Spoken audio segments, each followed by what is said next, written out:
চোখের সামনে মাকে খুন হতে দেখেছিল 6 বছরের ছেলে। তাই কিশোরের সাক্ষীতেই চুঁচুড়া আদালতে দোষী সাব্যস্ত হলো বাবা।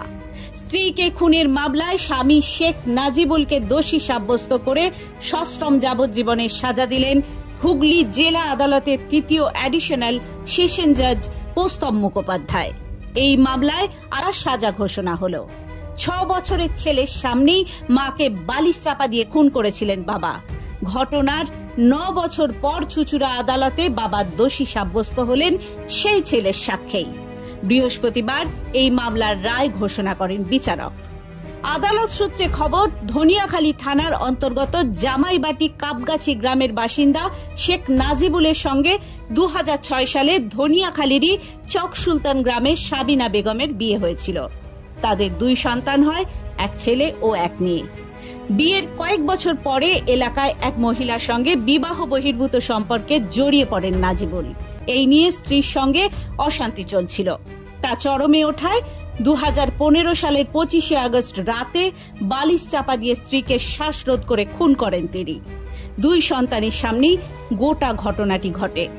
তখন 6 বছরের ছেলে সাহিল বাবাকে বাধাও দিতে গিয়েছিল।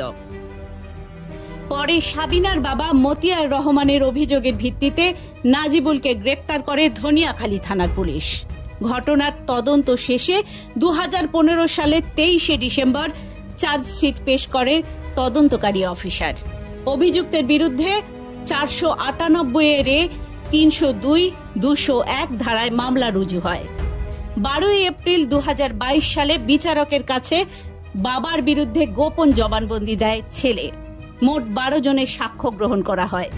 বুধবার হুগলি জেলা আদালতের 3য় অ্যাডিশনাল সেশন জাজ কৌস্তব মুখোপাধ্যায় এই মামলায় নাজিবুলকে দোষী সাব্যস্ত করেন।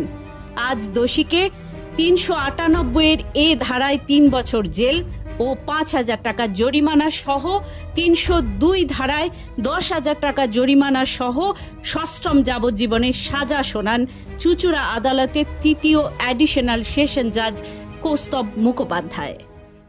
ধনিয়াখালী থানার চক সুলতান গ্রামের জনৈক মতিয়ার রহমানের মেয়ে সাবিনা বিবির সঙ্গে ওই কাকগাছি, ওই একই থানার অন্তর্গত কাকগাছি গ্রামের শেখ নাজিবুলের বিয়ে হয়েছিল 27শে বৈশাখ 1413 সালে।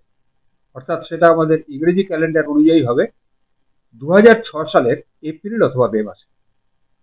বিয়ের পরে তারা কিছুদিন দুজনে ভালোভাবে ঘর সংসার করেছে এবং তাদের বিবাহিত জীবনে 2টো সন্তান আছে, একটি ছেলে একটি মেয়ে। কিন্তু এই যে সাবিনা বিবিকে 15/2015 তারিখে তার স্বামী, অর্থাৎ ওই যে যাকে বললাম শেখ নাজিবুল, তাকে নৃশংসভাবে হত্যা করেছিল। এবং হত্যার কারণটা কি? তাকে হত্যা করার বছর 3 আগে থেকে ওই গ্রামেরই একজন মহিলা টুসি বেবি, তার নাম, সেই টুসি বেবির সঙ্গে আমাদের তদন্তে যা এসছে, টুসি বেবির সঙ্গে তার একটা বিবাহ বহির্ভূত সম্পর্ক সে গড়ে ওঠে এবং সেইটা সাবিনা বেবি জানতে পেরে তার বাবাকে জানায়। বাবা গিয়ে এবং সেই ঘটনার পরিপ্রেক্ষিতে তার উপরে শারীরিক নির্যাতন হয়। বাবা গিয়ে ধনিয়াখালী থানায় জিডি করে এবং পরবর্তীকালে ভেবেছিল যে স্বামী স্ত্রীর ব্যাপার, আর বেশি কিছু করার দরকার নেই, তাদের নিজেদের মধ্যে ঠিকঠাক হয়ে যাবে। কিন্তু সেটা ঠিকঠাক হয় না। ওই 15/2015 তারিখে রাত্রে যখন ওই সাবিনা বিবিকে দিয়ে তার স্বামী শেখ নাজিবুল, তার 2টো ছেলে এবং মেয়েটার বয়স ছিল তখন 2 বছর, ছেলেটার বয়স ছিল তখন 4 বছর, তারা একই ঘরে ছিল। সেই রাত্রে ছেলে এবং মেয়ের সামনে শেখ নাজিবুল তার স্ত্রীকে বালিশ চাপা দিয়ে শ্বাসরোধ করে হত্যা করার প্রক্রিয়াটা শুরু করে। এবং মেয়েটা তখন খুবই ছোট, 2 বছরের, কিন্তু ছেলেটা 6 বছরের। সে তার ছেলের যতটুকু শক্তি, সেই শক্তি দিয়ে তার বাবাকে প্রতিহত করার চেষ্টা করে, পা দিয়ে বাবাকে সরানোর চেষ্টা করে, কিন্তু সে সক্ষম হয় না, কারণ কতটুকু ছেলে বসে 6 বছর। যাই হোক, সাবিনা বিবি এইভাবে শ্বাসরোধ করে তার শ্বশুর বাড়িতে, অর্থাৎ যা বললাম নাজিবুলের বাড়িতেই তাকে হত্যা করা হবে।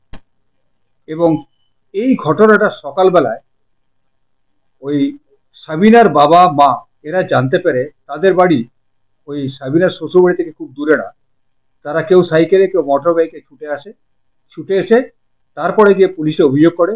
পুলিশে অভিযোগ করার পরে সেই একই দিনে শেখ নাজিবুরকে পুলিশ অ্যারেস্ট করে এবং সেদিনকে পুলিশের কাছে ওই ছেলেটা যার সামনে এই ঘটনাটা ঘটেছিল সে পুঙ্খানুপুঙ্খভাবে সেই পুলিশ অফিসারকে সেই ঘটনার বৃত্তান্ত বলে। পরবর্তীকালে তাকে লন্ডন ম্যাজিস্ট্রেটের কাছে হাজির করানো হয়, পুলিশ হাজির করে এবং সেই বাচ্চা ছেলেটি, ওইটুকু বাচ্চা ছেলে তার সামনে যে ঘটনাটা ঘটেছে ম্যাজিস্ট্রেট কাছে এসে ঠিক একই জবানবন্দি সে দেয়। পরবর্তীকালে এই মামলায় চার্জশিট হয়। চার্জশিট হওয়ার পরে 13 জন সাক্ষীকে চার্জশিটে সাক্ষী হিসেবে দেখা হয়, কিন্তু সরকার তরফ থেকে 12 জনকে এই কেসের, সেই 13 জনের মধ্যে 12 জনকে তাদের সাক্ষ্য গ্রহণ করা হয়। এবং সবচেয়ে যে মজার ব্যাপার হচ্ছে এই যে বাচ্চা ছেলেটি, সে তখন 6 বছর ছিল, সে তখন পুলিশের কাছে এবং ম্যাজিস্ট্রেটের কাছে যা যা বলেছিল, এই যখন সে সাক্ষী দিতে হলো তখন বয়স তার 13 বছর, সে পুঙ্খানুপুঙ্খভাবে তার সাথে যা যা ঘটেছে সে সব কিছু কোর্টের কাছে, আদালতের কাছে বলে। সমস্ত বিচার প্রক্রিয়া শেষ হয়।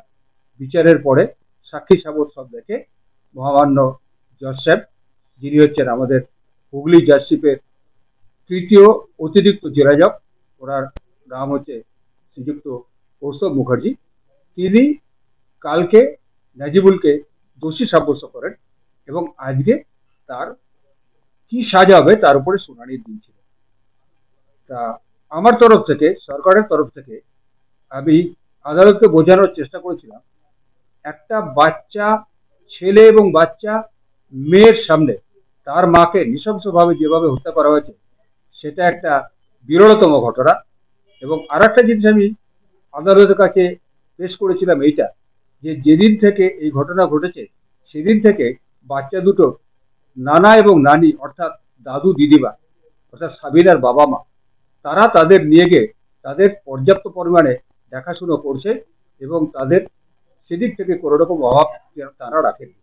সুতরাং আমার আরো বক্তব্য ছিল যে যেহেতু দুটো বাচ্চা আছে, কিন্তু সেই বাচ্চা দুটোকে এই আসামি জামিনে মুক্ত পাওয়ার পরে আমাদের সাক্ষীতে এরকম কিছু আসেনি যে সে একবারের জন্য সেই বাচ্চা দুটোকে তার কাছে নিয়ে আসবার জন্য চেষ্টা করেছিল, অর্থাৎ বাচ্চা দুটোকেও সে ভুলে গেছে। এমতো অবস্থায় এটা একটা বিরলতম বিরল, সেই কারণে আমি ফাঁসির আবেদন করেছিলাম, মৃত্যুদণ্ডের আবেদন করেছিলাম। কিন্তু মহামান্য আদালত সবকিছু বিচার বিবেচনা করে উনি এই সিদ্ধান্তে এলেন যে এটা বিরলতম কেস হচ্ছে না, সেই জন্য তিনি আজকে সাজার ঘোষণা করলেন। এখানে দুটো সেকশন ছিল, দুটো ধারায় কেসটা হয়েছিল। একটা হচ্ছে বধূ নির্যাতন 498A, সেই ধারাতে তার সাজা হয় 3 বছর এবং সেই সঙ্গে 5,000 টাকা আরো জরিমানা তাকে দিতে হবে। এবং 302 জনের সাজা হয় যাবজ্জীবন সশ্রম কারাদণ্ড এবং সেই সঙ্গে তাকে আরো 10,000 টাকা ফাইন দেওয়ার জন্য আদেশ করা হয়। অদৃশ ব্যানার্জির রিপোর্ট, হুগলি টাইমস।